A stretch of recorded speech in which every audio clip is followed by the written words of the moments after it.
It was a day no one on Earth would ever forget. The skies above major cities suddenly darkened, not because of clouds or storms, but because something massive and otherworldly had appeared. Sleek, metallic ships descended silently, hovering just above the horizon. Their surfaces shimmered like liquid metal under the sunlight, reflecting everything around them, yet revealing nothing about what lay inside. People stopped in their tracks, staring up at these strange visitors with a mix of awe and fear. Phones were pulled out, cameras clicked, and social media exploded within seconds. Humanity wasn't alone anymore, and it seemed the universe had finally come knocking. The envoys didn't waste time. Within hours, they broadcasted a message across every channel imaginable: television, radio, even smartphones. It was eerie how seamlessly they communicated in perfect English, as if they'd been studying humanity for years. Their tone was calm, almost clinical, but there was an unmistakable air of authority behind their words.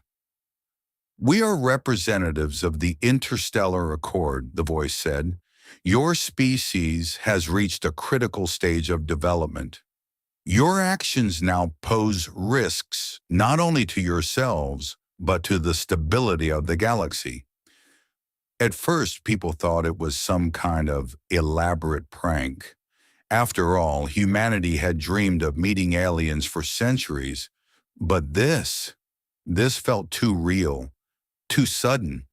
A government scrambled to respond, unsure whether to prepare for war or roll out the welcome mat.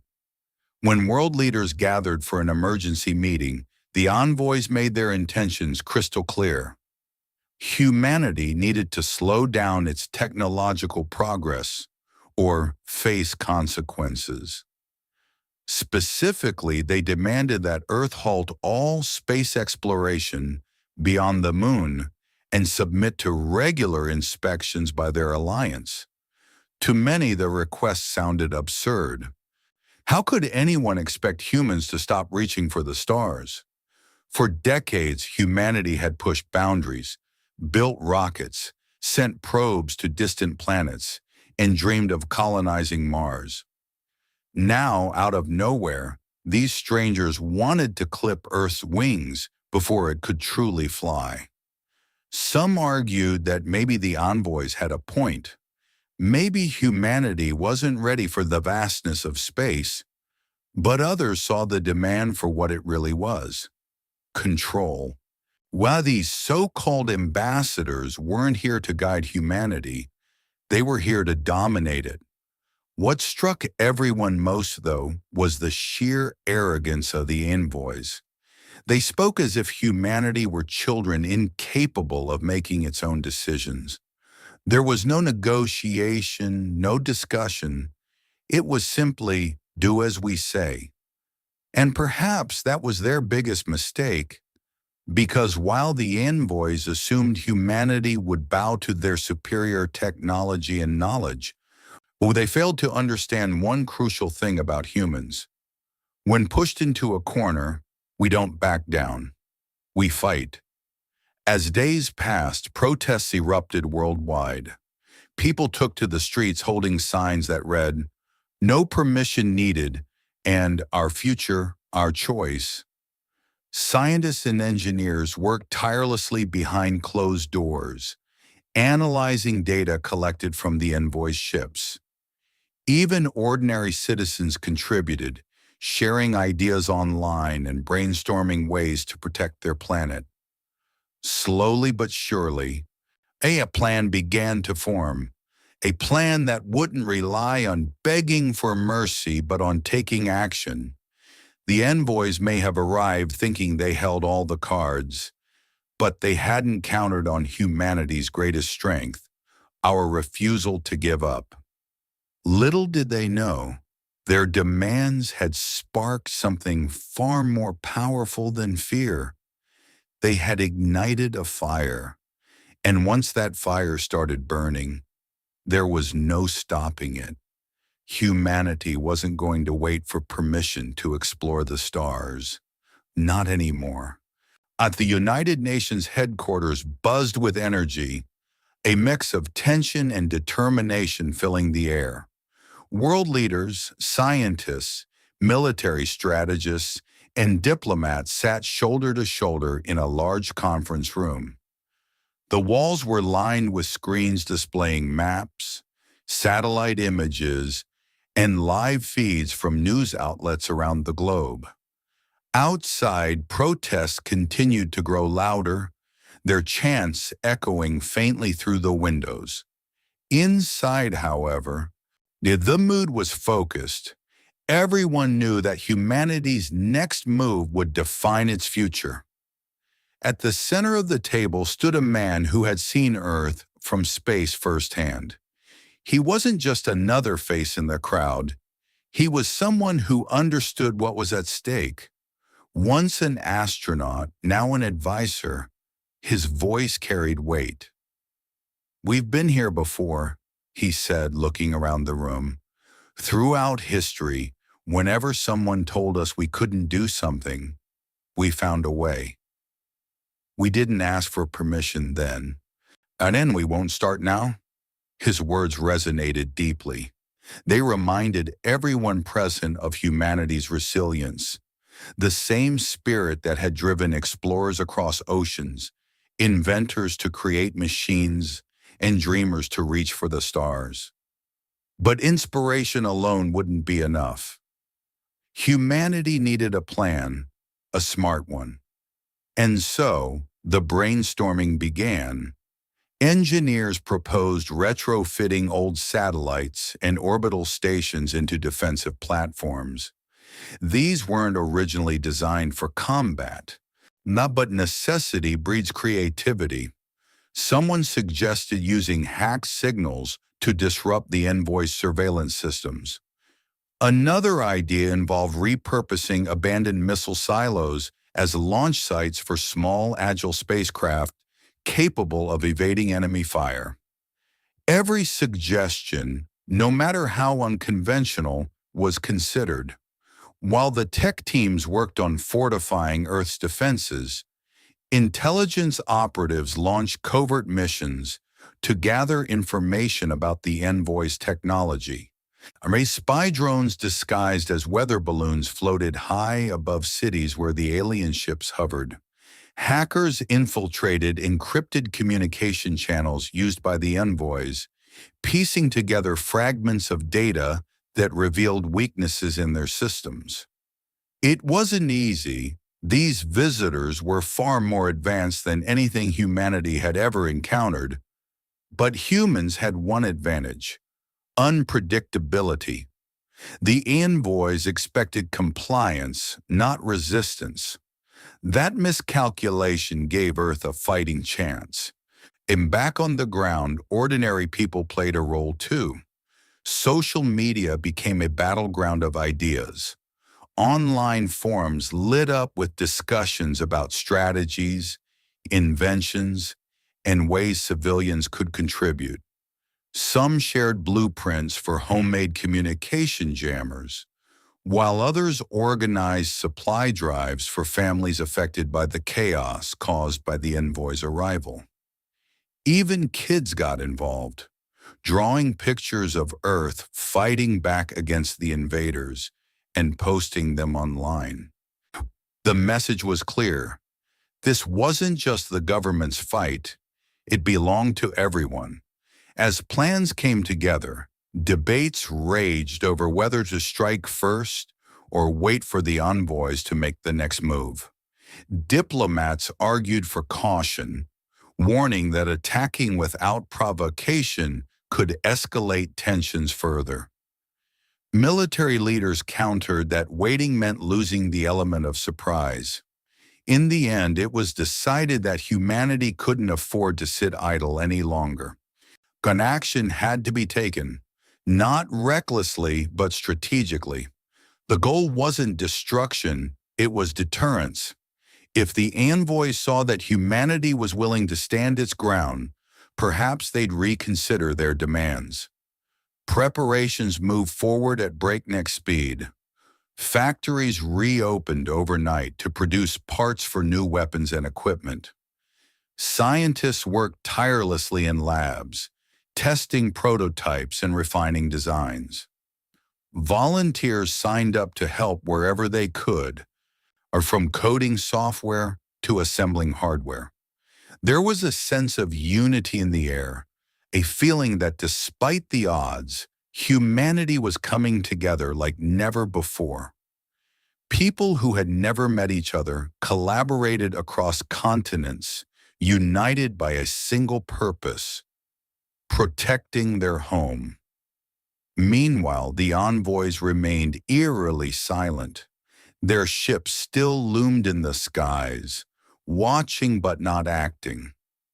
Perhaps they believed their ultimatum had cowed humanity into submission. Or maybe they simply underestimated how quickly humans could adapt. Either way, their complacency worked in Earth's favor. By the time they realized what was happening, it would be too late. In secret locations around the world, final preparations were underway. Teams rehearsed maneuvers, ran simulations, and double-checked every detail. Engineers stayed awake for days, fine-tuning systems and ensuring everything functioned perfectly. No one wanted to leave anything to chance. This wasn't just about winning a battle, it was about proving to the universe that humanity wasn't going to bow down. When the moment finally arrived, there was no grand announcement, no declaration of war. Instead, the operation unfolded quietly, almost invisibly. Satellites redirected their focus, targeting the envoy's surveillance drones orbiting Earth. Hacked signals disrupted their communications, leaving them temporarily blind. Orbital platforms armed with experimental weapons fired precise shots, disabling key components of the alien fleet. Each action was calculated, deliberate, and devastatingly effective. By the time the envoys reacted, the damage was done. Several of their drones floated lifelessly in space, their systems fried beyond repair. On Earth, cheers erupted in command centers as news of the success spread. For the first time since the envoy's arrival, hope replaced fear. While humanity hadn't just defended itself, it had struck back. And though this was only the beginning, it sent a powerful message. Earth wasn't asking for permission anymore. It was taking control of its destiny. The silence that followed humanity's first strike was deafening. For hours, the envoy's ships remained eerily still in the skies, their sleek surfaces reflecting the sunlight as if nothing had happened. But on Earth, the mood was electric. News of the operation spread like wildfire, lighting up social media and news outlets across the globe. People celebrated in the streets, waving flags and chanting slogans. It wasn't just a victory, it was proof that humanity could hold its own against even the most advanced adversaries. But deep down, everyone knew this was only the beginning. The envoys weren't going to let such an insult go unanswered. And sure enough, when they finally reacted, it was with a fury that shook the planet to its core. With their ultimatum came through loud and clear, broadcasted on every channel imaginable. "Cease all unauthorized space activity," the voice demanded, colder and angrier than before, "or face the consequences." It wasn't a request, it was a threat. And unlike their earlier warnings this time, they meant business. What happened next was chaos.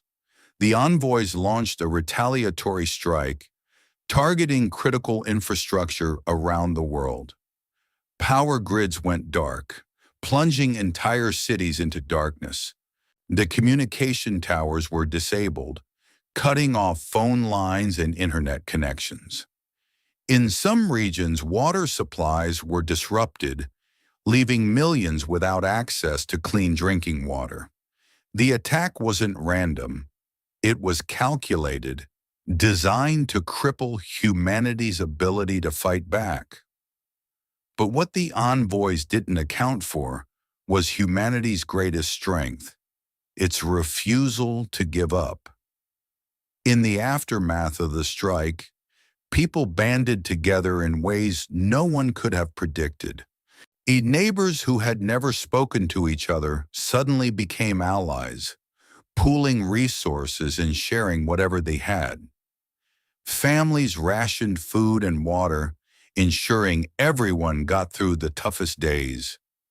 Volunteers organized makeshift shelters in schools and community centers, offering refuge to those who had lost their homes. Even children pitched in, helping distribute supplies and comforting those who were scared. It was a reminder that while technology might fail, human spirit never would. Meanwhile, engineers worked tirelessly to restore what had been lost. Teams of experts descended on damaged power plants and communication hubs, working around the clock to get them back online. Some used unconventional methods, like rigging old car batteries to power emergency lights or setting up ham radios to reestablish contact with isolated areas. Others focused on creating backup systems, knowing that another attack could come at any moment. Every solution was born out of necessity, driven by the determination to keep moving forward no matter what. In space, the battle raged on. Earth's makeshift fleet, a ragtag collection of repurposed satellites, retrofitted shuttles, and experimental spacecraft, engaged the envoy's ships in a desperate struggle. Outgunned and outmatched, humanity relied on ingenuity and sheer guts to stay alive. Pilots executed daring maneuvers, dodging enemy fire while launching counterattacks of their own. Engineers monitored systems from ground control by shouting instructions over crackling headsets. Every second counted. Every decision mattered. Mistakes weren't an option, not when the fate of the planet hung in the balance. One particularly intense skirmish took place near Earth's moon. A group of human pilots lured a squadron of envoy ships into a trap, using the moon's gravitational pull to confuse their targeting systems. As the alien vessels struggled to adjust, the humans struck, firing precision shots that disabled several of their engines. The maneuver was risky. Some of the human ships barely escaped destruction, but it paid off. By the time the envoys regrouped, the humans had slipped away, leaving behind a trail of damaged enemy craft. It was a small victory, but it proved something important. Humanity wasn't just fighting to survive. It was learning how to win. Back on Earth, stories of bravery and resilience inspired millions. When news outlets highlighted tales of ordinary people doing extraordinary things, there was the teacher who turned her classroom into a shelter for displaced families, the mechanic who repaired generators for free, and the farmer who donated crops to feed hungry communities. These acts of kindness reminded everyone that even in the darkest times, humanity's heart beat strongest. They weren't just surviving, they were thriving, refusing to let fear dictate their actions. As days turned into weeks, the tide began to shift. Slowly but surely, humanity clawed its way back from the brink. Power was restored to major cities, communication networks came back online, and supply chains resumed operations. The envoys' attacks grew less frequent, their initial momentum fading as they realized they were dealing with a foe unlike any they'd encountered before. Humans didn't play by the rules. They rewrote them. Every setback was met with innovation. Every loss transformed into a lesson. The turning point came during a daring raid on one of the envoy's larger ships. Using intel gathered from covert operations, Earth's forces identified a weak spot in the vessel's armor, a flaw so minor it might have gone unnoticed by anyone else. But humans noticed. A team of pilots launched a coordinated assault, drawing the ship's attention while a smaller craft slipped past its defenses. Inside, engineers deployed a virus-like program that infiltrated the ship's systems, disabling its weapons and rendering it vulnerable. When the mission ended, the once mighty envoy ship drifted helplessly in orbit, a symbol of humanity's growing strength. By now, the envoys must have realized their mistake. They had assumed humanity would crumble under pressure, that their superior technology and arrogance would guarantee victory. What they hadn't counted on was the unyielding will of a species that had spent millennia overcoming challenges. For humans didn't wait for permission to explore the stars, and they certainly weren't going to ask for forgiveness now. As the dust settled, a new sense of hope emerged. Humanity had proven it could stand toe-to-toe with the galaxy's most powerful players. The road ahead wouldn't be easy, but for the first time since the envoy's arrival, people believed in a future where Earth wasn't just a pawn in someone else's game. It was a player in its own right, ready to carve out its place among the stars. And though the fight was far from over, one thing was certain: humanity had taken its first step toward freedom, and it wasn't looking back. The envoy's fury knew no bounds. Their once calm demeanor had shattered, replaced by a cold, calculating rage. Humanity's defiance had struck a nerve, and now they were determined to crush it completely. But what the envoys failed to understand was that every blow they dealt only fueled humanity's resolve. Each attack, each act of destruction, pushed people further into action, not out of desperation, but out of sheer determination. They weren't just fighting for survival anymore. They were fighting for their identity, their freedom, and their future. When the envoys launched their counterattacks, it came with devastating force. Cities that had barely recovered from the first wave of strikes were hit again, this time harder. Power plants exploded in fiery bursts, sending plumes of smoke billowing into the sky. Communication towers collapsed under precision blasts, severing vital connections between regions. Even remote areas weren't spared.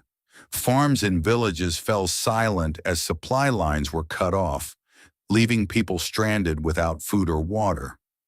It was chaos on an unimaginable scale, and yet humanity refused to break. In the face of such devastation, something remarkable happened. Instead of crumbling, communities came together like never before. The people who had lost everything found strength in one another. Neighbors shared whatever little they had: a loaf of bread, a bottle of water, a blanket against the cold. Strangers became allies united by a common goal: to keep going no matter what. In schools turned into shelters, teachers comforted frightened children, telling them stories of courage and hope. In town squares, volunteers organized food drives and medical camps, ensuring no one was left behind. Humanity wasn't just surviving, it was rebuilding itself, brick by brick, heart by heart. Behind the scenes, engineers and scientists worked tirelessly to outsmart the envoys. Every destroyed satellite was replaced with a new one, built faster and smarter than the last. Old technology was repurposed in creative ways. Abandoned radar systems became early warning detectors, while decommissioned fighter jets were retrofitted with experimental weapons. Even ordinary citizens contributed, sharing ideas online and collaborating across borders. Someone suggested using drones to map enemy movements. Another proposed hacking into the envoys' energy grids to disrupt their operations. Every idea, no matter how small, added up to something bigger, a collective effort to fight back. In space, the battle intensified. Earth's makeshift fleet faced overwhelming odds, but they fought with a tenacity that surprised even themselves. Pilots executed maneuvers so daring they seemed impossible, weaving through enemy fire with split-second precision. Engineers monitored systems from ground control, shouting instructions over crackling headsets. Every decision mattered, every second counted. Mistakes meant death, but giving up meant losing everything. One particularly harrowing mission stands out. A group of human pilots lured a squadron of envoy ships into a trap near Earth's atmosphere. Using decoy signals, they mimicked the presence of a larger fleet, drawing the envoys closer. And as the alien ships closed in, the humans struck, firing precision shots that disabled several of their engines. The maneuver was risky. Some of the human ships barely escaped destruction, but it paid off. By the time the envoys realized they'd been tricked, the humans had slipped away, leaving behind a trail of damaged enemy craft. It was a small victory, but it proved something important. Humanity wasn't just fighting to survive, it was learning how to win. Back on Earth, the resistance grew stronger with each passing day. Underground networks sprang up in cities and towns, coordinating efforts to sabotage the envoys' operations.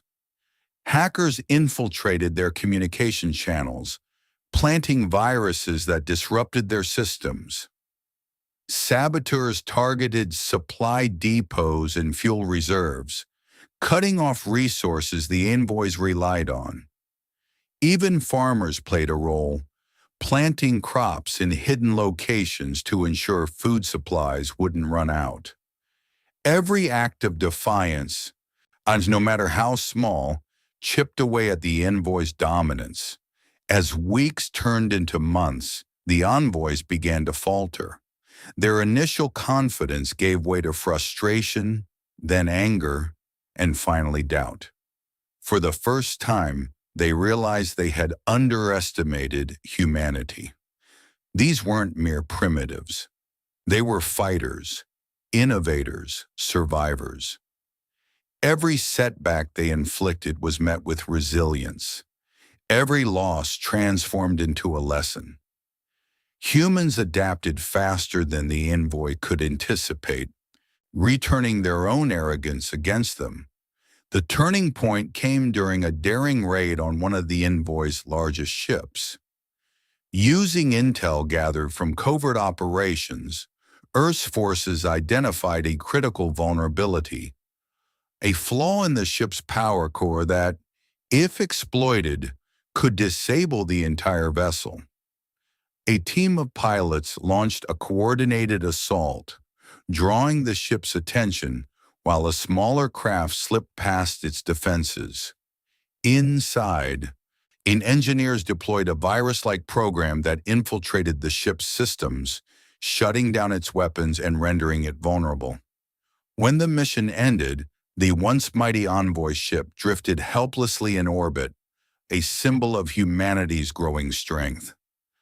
By now, the envoys must have realized their mistake. They had assumed humanity would crumble under pressure, that their superior technology and arrogance would guarantee victory. And what they hadn't counted on was the unyielding will of a species that had spent millennia overcoming challenges. Humans didn't play by the rules. They rewrote them. Every setback was met with innovation.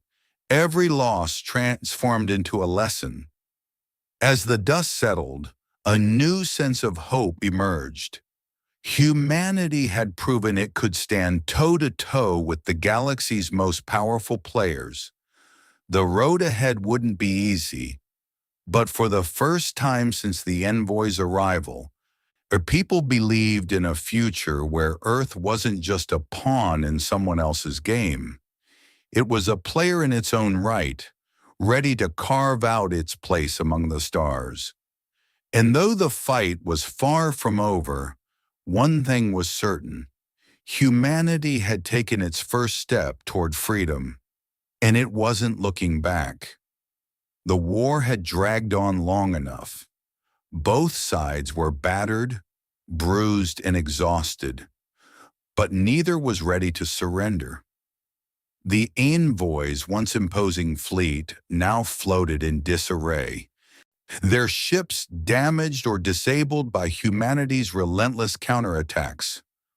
On Earth, cities lay in ruins, power grids flickered unpredictably, and millions struggled to rebuild their lives. Yet despite the scars, there was a sense of pride in the air, a quiet confidence that humanity had proven itself stronger than anyone, including the envoys, had anticipated. It was time for this conflict to end, not with submission, but with a declaration.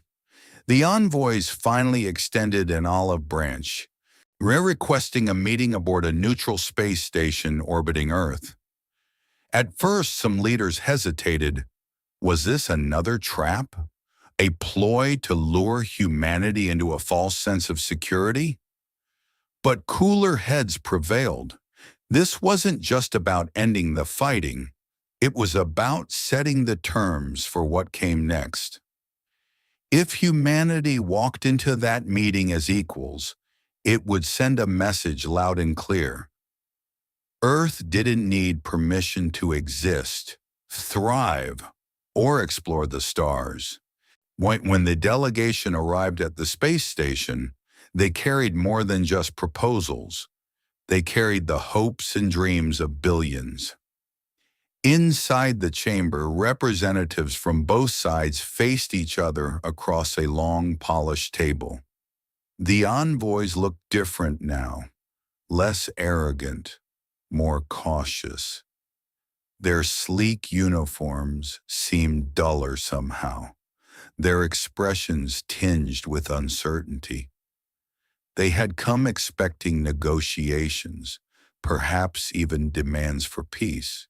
What they got instead was something far more powerful: humanity's unwavering resolve.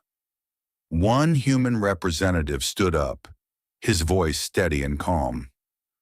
"You came here thinking we needed your approval," he began, addressing the envoys directly.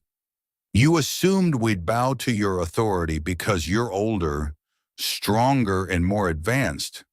But you underestimated us. We don't ask for permission to dream. We don't beg for the right to reach for the stars. And we certainly won't let anyone clip our wings." His words hung in the air, heavy with meaning. Around the table, other representatives nodded in agreement. Humanity wasn't negotiating from a position of weakness. It was dictating its own future. The terms were simple yet firm. First, Earth would continue its expansion into space without interference. No inspections, no restrictions, no ultimatums. Second, any attempt to disrupt humanity's progress would be met with swift retaliation. Third, the envoys were welcome to remain in contact, but only as partners, not overlords. These weren't requests, they were conditions. If the envoys wanted peace, they would have to accept humanity on its own terms. For a moment, silence filled the room. The envoys exchanged glances, their expressions unreadable. Then one of them leaned forward, speaking slowly. "You've proven yourselves resourceful," he admitted, his tone grudging but respectful. "We misjudged your species. Perhaps there is value in working together rather than against each other." It wasn't an apology, but it was close enough. For the first time since their arrival, the envoys acknowledged humanity as equals. As the meeting concluded, news of the agreement spread quickly. Back on Earth, celebrations erupted in streets and squares around the world. Fireworks lit up the night sky, music blared from speakers, and strangers hugged one another, united by a shared triumph. Social media buzzed with messages of hope and gratitude. People posted pictures of Earth from space, captions reading, "Our home, our future." It was a reminder that no matter how far humanity traveled, this blue planet would always be its anchor. But the victory wasn't just about defeating the envoys. It was about proving something to themselves. Humanity had faced an existential threat and risen to the challenge. It had shown that strength wasn't measured by technology or firepower alone, but by resilience, creativity, and unity. When pushed to the brink, people had banded together, refusing to let fear dictate their actions. They had rebuilt cities, restored power grids, and launched daring missions into space, all while holding on to hope for a better tomorrow. In the weeks that followed, life slowly returned to normal, or at least a new kind of normal. Schools reopened, businesses resumed operations, and families began piecing their lives back together. But the lessons learned during the conflict stayed with everyone. Communities remained tight-knit, neighbors checking in on one another regularly. Innovators continued pushing boundaries, driven by the knowledge that humanity's survival depended on staying ahead. And governments worked harder than ever to ensure Earth was prepared for whatever challenges lay ahead. Space exploration became a global priority. With the envoys' interference removed, humanity accelerated its efforts to colonize Mars and establish permanent bases on the Moon. Scientists developed new technologies inspired by the ingenuity displayed during the war. Engineers designed faster, more efficient spacecraft, while researchers studied alien tech recovered from disabled envoy ships. Every discovery brought humanity closer to unlocking the mysteries of the universe and claiming its rightful place among the stars. Looking back, people realized the envoys' arrival had been both a curse and a blessing. Yes, they had brought destruction and chaos, but they had also forced humanity to confront its fears, test its limits, and discover its true potential. Without them, Earth might have remained complacent, content to drift along without striving for greatness. Now there was no turning back. Humanity had tasted freedom, and it wasn't going to settle for anything less. Years later, even when historians wrote about this chapter in Earth's story, they wouldn't focus solely on the battles or the sacrifices. They would highlight the spirit that carried humanity through, The same spirit that had driven explorers across oceans, inventors to create machines, and dreamers to reach for the stars. Because in the end, it wasn't weapons or technology that won the day. It was heart. It was courage. It was the unshakable belief that humanity didn't need permission to shape its destiny. As Earth looked toward the horizon, it did so with confidence. The envoys had underestimated humanity once, and they wouldn't make that mistake again. Out there, among the stars, lay infinite possibilities, and humanity was ready to seize them all. Not because it had been given permission, but because it had earned the right. After all, the greatest journeys are never granted, they're taken. And humanity had proven, beyond a shadow of a doubt, that it was ready to take them.